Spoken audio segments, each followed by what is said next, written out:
Before we go through the technicalities of like explaining the awesomeness of this design of the XGO Combat Assaulter shirt, we're actually just going to talk about one feature, and that feature is flame resistance.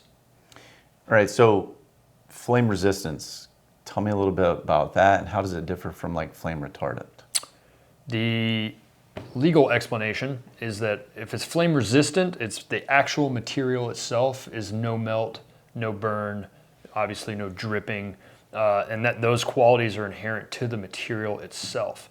If it's flame retardant, you can make any material you want flame retardant by basically dousing it in a flame retardant chemical, which does work, but it's a very short period of time. You're gonna sweat through it, you're gonna wash it out. And then also if you've worn, I've been victimized by flame retardant clothing before, and it's like, I'm sure you have too. It feels pretty nasty because it's probably a pretty decent material that they then like soaked in flame retardant chemicals. It's like whale fat. No, Yeah, it's not really, but it's pretty nasty. It's like chalky. Anyway, don't have to worry about any of that with these because this is actually flame resistant, and those qualities are inherent to the material. So the actual yarn, the threads, all that stuff is flame resistant. Right. And so I think the importance there, and even talking about this, is how does that apply and what would someone want that in a system for? Things like explosive breaching or running a zip saw, cutting through metal, using an acetylene torch to cut, bars, rebar, anything like that. The spark that comes off of those things, they'll burn your skin, obviously, but if you have some type of protective layer, like a shirt, you at least want it to be FR so that it doesn't burn holes through it or combust the material itself if you're exposed to it for a little bit longer than just a short duration of that itself. Yeah, there's lots of really, I'll just say sexy looking performance sportswear that is designed for, commercial application, so to speak. That works really well, but it will also go up like a struck match if you get hit with slag. So that's actually the technical term. It's, your Broco cutting with the Broco torch, you suck at it, and you're getting a lot of slag splashed back at you. Or you're holding the saw. If I had $1 for every dude I've seen like catch himself on fire because he's holding a cutting saw, and I get it. They're like they're really focused in, and they don't notice that every bit of that slag coming off the saw is just burrowing right into their kit, and then they're on fire.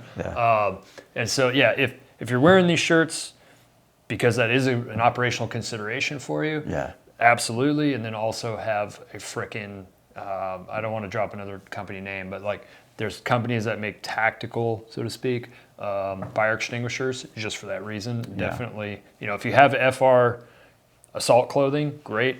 Also have a little fire extinguisher out there. But appreciate that technical aspect of this design because it is super important. It's one of those things that gets overlooked until it doesn't get overlooked because you have a casualty. Yeah, and when you're dealing with agencies, rightfully so, they're worried about the liability and protecting their guys as much as they can, rather. And so usually this is one of the topics that come up. Is it flame resistant? How does it react around open flame? And whether or not you use it enough to need it or you actually need it, regardless, it's built into the system. Yeah, it's a capability in this case that doesn't, cost you anything because the material is amazing by itself, and we'll talk about that more when we actually break down the shirts. So you kind of look at it like you get that flame resistance for free. It's not a net negative in any evaluation of how this performs as a base layer, as performance sportswear, and then of course custom built, custom designed for like operational use. So consider when you're purchasing your XGO gear, what your use case is for it. If you have a need for flame resistant, then make sure you're ordering the correct layer or the correct phase system itself for whatever you need. If you want just more of a performance type fabric, go that route. If you need the FR or even you just want to feel like it's safer, go that route. But they have every single phase of all their garments in either performance or FR. Yeah, these are just the assault shirts, but all their layers either have both of those options. So.